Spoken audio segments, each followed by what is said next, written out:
Aplikasi Sistem Informasi Rekapitulasi Suara Sirekap KPU RI bermasalah. Hal ini terlihat setelah dilakukan pengecekan data calon partai politik untuk DPR RI oleh DPD PDI Perjuangan Provinsi Bali.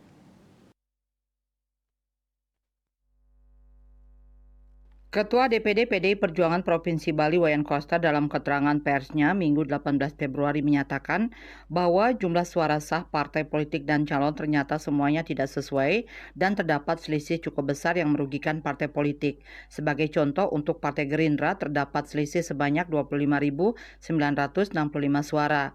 Kemudian PDI Perjuangan terdapat selisih sebanyak 17.645 suara. Selanjutnya Partai Golkar terdapat selisih sebanyak 29.643 suara. Pengecekan dilakukan pada Sabtu 17 Februari pukul 20.30 WITA. Pada saat input data ke aplikasi Sirekap baru mencapai 39,41% untuk DPR RI Dapil Bali.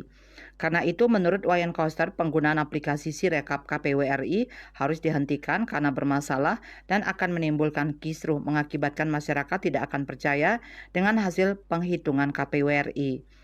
Untuk itu, Gubernur Bali periode 2018-2023 ini meminta agar aplikasi Sirekap KPU RI harus dilakukan audit teknologi informasi yang mencakup tata kelola hardware atau perangkat keras seperti server dan jaringan komputer, serta audit software atau perangkat lunak seperti algoritma penghitungan jumlah suara sah partai politik dan calon dari partai politik yang bersumber dari suara partai politik ditambah suara seluruh calon dari partai politik.